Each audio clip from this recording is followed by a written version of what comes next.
جوال الاس 11 اي القادم يمكن يغير نظراتكم على سامسونج، وايضا ابل كانها اعترفت بغلط نفس السوفت وير حقها، وبالتاكيد لما عينك تصير تحصل على قدرات خارقه. السلام عليكم ورحمة الله وبركاته، أخوكم فيصل السيف وحلقة جديدة من أخبار أول بأول في التقنية والعلوم. أبدأ أول شيء بشركة أبل لما نتكلم على شيء جديد قادم في المعالجات اللي قاعدة تبنى لنظام الاي او اس 14 والجيل الجاي من الايفونات. شيء أبل لاحظته مع نسخة الاي او اس 13 وكلنا لاحظنا كمية التحديثات الكثيرة اللي قاعدة تجينا. آخر واحدة كانت 13.2.3.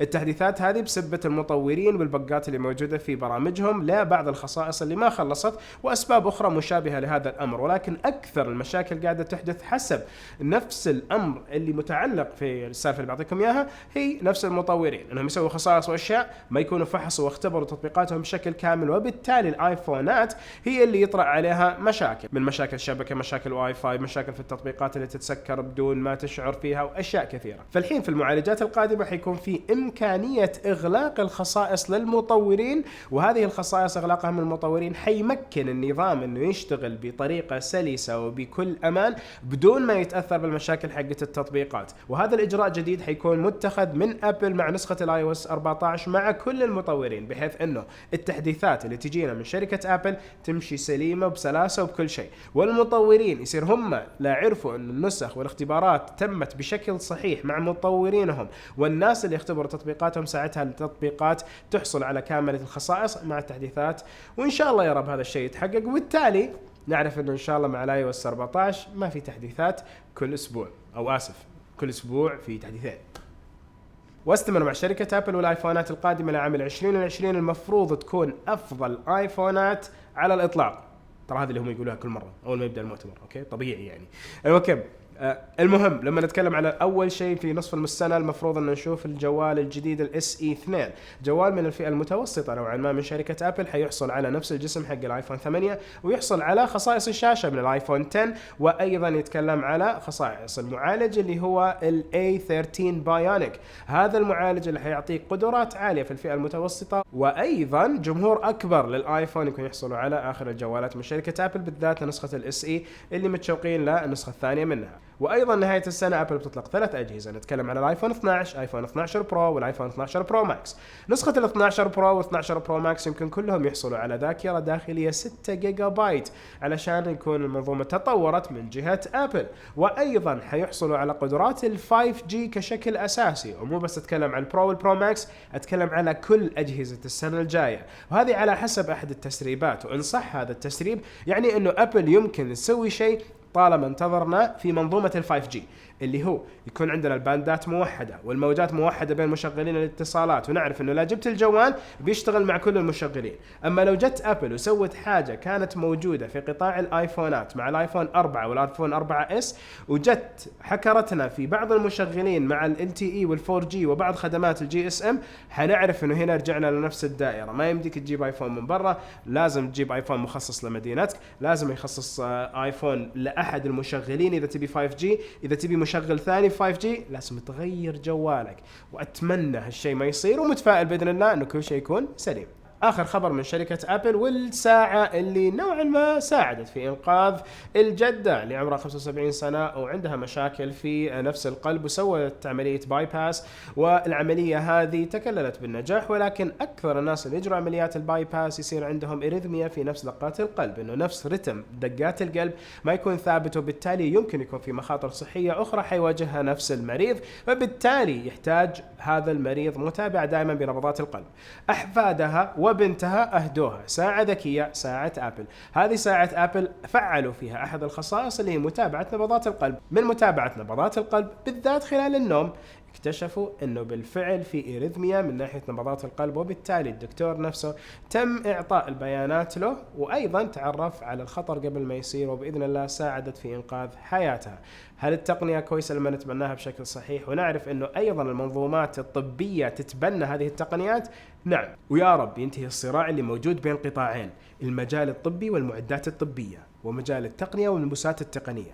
ولما هالصراع ينتهي حتلاقي العالم حق الاثنين هذول قرب لنا كثير من الحلول لنفسنا، قرب لنا الكثير من الحلول لحياتنا عشان نطبقها، وحنعرف انه الساعة والجوال واكثر من شيء تقني موجود اصلا في حياتنا حيساعدنا باذن الله في حياة افضل، وهذا الشيء اللي مفروض يكون جزء من استثمارنا في هذه التقنيات. انتقل الحين لشركة هواوي واتكلم انه اخر الاطلاقات من شركة هواوي دائما تحصل على رمز الاس، رمز اللايت، رمز الاكس، ومنظومة اخرى من الحروف، وهذا الشيء ينطبق مع هواوي وينطبق مع انا. هذا الامر بالتأكيد على اساس انهم يستمروا في وتيرة اطلاق الاجهزة الجديدة باستخدام التراخيص اللي موجودة عندهم من ناحية نظام الجوجل والاندرويد، او بالاصح من ناحية نظام اندرويد مع جوجل، والتراخيص اللي سبق وتم اصدارها لاجهزتهم. هل الامر حينحل بين نفس هواوي والصين واكيد الولايات المتحدة الامريكية؟ باذن الله بتنحل، وباذن واحد احد حيكون في شيء قريب، وباذن الله عام 2020 حيكون سنة ايجابية بالمنافسة العادلة بين كبار الشركات. الشيء اللي قاعد يصير بهواوي شيء جدا صعب. يزعل ولا ما يزعل؟ معلش اوكي، انت لك في هواوي، لك في سامسونج، لك في ابل، شارك في الاستفتاء. يزعل الموضوع اللي قاعد يمر على هواوي ولا لا؟ هل يزعل ولا لا الموضوع؟ يوم سألتكم حتى في الحلقة الماضية هل تشتري الميت 30 برو وتركب عليه روم؟ الحين من ناحية الإجابات 42% قالوا نعم، 34% قالوا لا، 23% قالوا ايش الروم. الروم كان قاعد يحط نظام الاندرويد المعدل ومرهم والاشياء زي كذا على نفس الجوال، فيصير تقدر ساعتها تحصل على خدمات جوجل. هذا باختصار شديد، ولكن يبغى لها اجراءات واشياء طويله ومعقده نوعا ما. الحين لما نجي على 42% اللي قالوا نعم نشتري، هذا يثبت لكم يا جماعه اي واحد قاعد يتفرج الحلقات انه اذا انت عندك هاردوير قوي وصناعه قويه، هذا الأمر يقربك للمستخدمين بشكل جدا كبير، بالذات لما تبني تاريخ حسن معهم لأكثر من سنة. وهذا الشيء اللي سوته هواوي، وإن شاء الله ما يخسروا هذا الأمر، لأنه بتستمر وتيرة الأجهزة والأشياء الجديدة منهم على مر السنين بإذن الله، والمنافسة العادلة بين كل الشركات. هنا نجي لسؤال ثاني. هذا السؤال معلش شاركوا فيه كلكم: هل جاك تنبيه عن هذه الحلقة على جوالك أو لا؟ لأنه بالفعل رتم غريب من ناحية المشاهدات اللي قاعدة تصير عندنا. هل جاك تنبيه ولا لا؟ بس شاركوا في الاستفتاء بعد ذلك. أروح الحين لشركة سامسونج والجالكسي 11 اي، هذا الجوال القادم بالنسخة المخففة للإس 11. اس 11 المفروض أنه السلسلة حقتها تطلع في بداية عام 2020، ومع السلسلة هذه شفت التسريب، ومع السلسلة هذه بالتأكيد شفت تسريب الكاميرات اللي ذكرت لكم إياها والخمس كاميرات الخلفية. الحين أيضا تأكيد على نسخة ال11 اي أنها بتكون النسخة المخففة ولكن أقرب لل11 بشكل جدا كبير، فما حنلاقي الملاحظات والاختلافات التقنية الجذرية، بل أيضا حنلاقي الشبه الشكلي وأيضا التقني بشكل جدا كبير. هل سامسونج قاعدة تغير عهدها وأنه تحاول تقرب لنا فئة الاس 11 مع بعض، اس 11 اي، اس 11 واس 11 برو، تقربهم مع بعض بشكل جدا كبير علشان الخيارات تكون لنا اسهل، او تتبع نفس الوتيره والرتم اللي صار مع شركه ابل والاصدارات الاخيره اللي صارت معاهم من الايفون 11، 11 برو، 11 برو ماكس. الاسعار الاختلاف بين الثلاثه هذول نتكلم على من 800 الى 1000 ريال، من 200 الى 300 دولار. هذول باختلاف كل ما زودتهم حتلاقي نفسك تنتقل من فئه للثانيه. هل هذا الشيء اللي قاعدة تسويه سامسونج؟ يعني يحق لها تسويه، لأنه أيضا عندهم فئة الإيه، وسلسلة الإيه بحد ذاتها أثبتت نجاح عام 2019 بشكل جدا كبير مع النكسة اللي صارت للهواوي.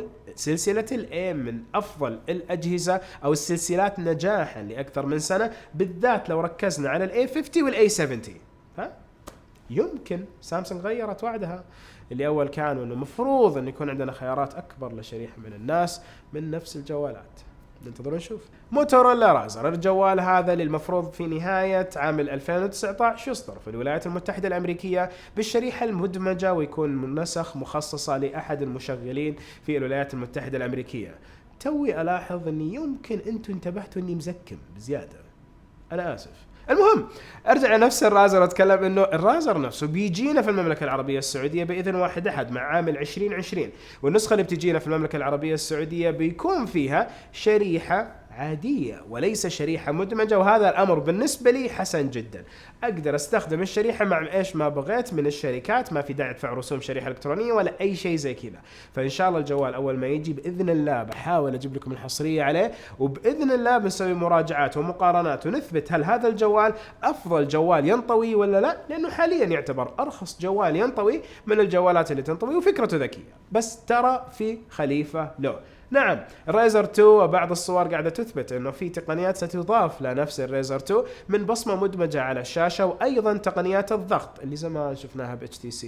لما نرجع نتكلم على الضغط، هذا حيجي مع الريزر 2، والضغط اللي موجود حيمكن اوامر كثيرة زي تشغيل الكاميرا، زي تشغيل المساعد الشخصي، وايضا خيارات اخرى. واذا كان عند نفس الريزر 2 وشركة موتورولا الصلاحية انهم يضبطوا لنا الاوامر انه احنا نخصصها كمستخدمين على نفس النسخة الثانية ان صحت، هذا أمر برضو كويس، فيمكن بالفعل حنوصل للرتم القادم من الجوالات الذكية بإذن الله. دراسة صادمة تبين أنه التطبيقات كثيرة ومطورينها كثار، ولكن النسبة الأكبر من الأرباح تروح لل1% من مطورين التطبيقات والتوب أبس، التطبيقات اللي تاخذ الصدارة في نفس المتاجر المخصصة للتطبيقات، سواء نتكلم على الآيفون أو على الأندرويد، نتكلم على جوجل بلاي أو نتكلم على الآب ستور.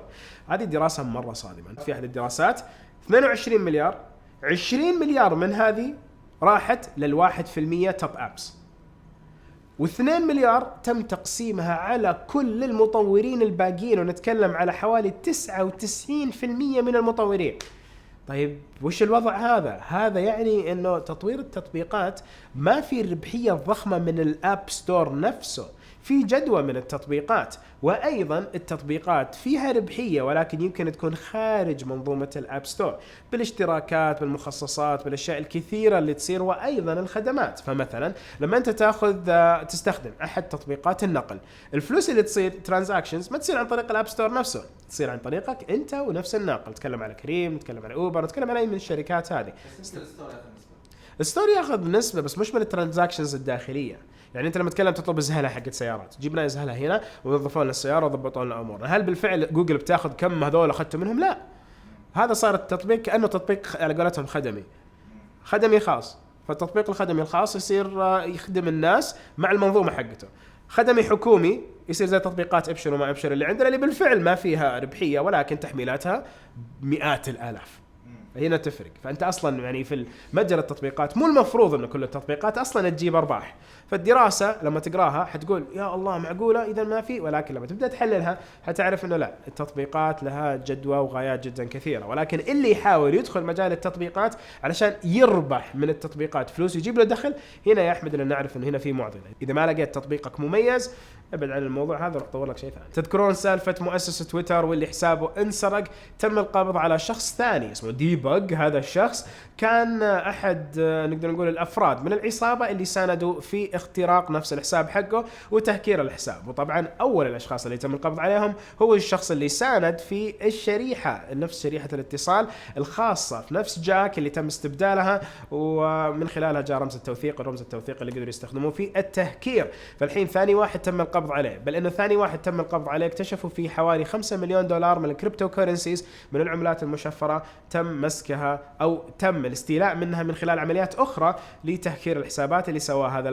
بس لاحظتوا انه الشيء اللي قاعدين نتكلم عليه تو قضية فيها مجرمين وفيها فلوس انسرقت وفيها مشاكل صارت، ولكن ولا شيء من هذا كله ملموس الا المجرمين، والاشياء الباقي كلها وين محطوطة؟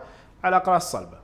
هنا نقول الداتا صارت مهمة زي ما قال أحمد تو، ما تيجي أنت عند القاضي وتقول للقاضي هذه السكينة اللي استخدمت، لا، تقول له هذا الهارد ديسك وهذه الأوراق البيانات اللي طبعت من الهارد ديسك اللي تثبت أنه سرق. بيانات ذهب بشكل مو طبيعي. نروح لخبر العلوم اللي بالنسبة لي جدا جميل، وأتكلم على قدرات خارقة حتجينا مع العدسات اللاصقة.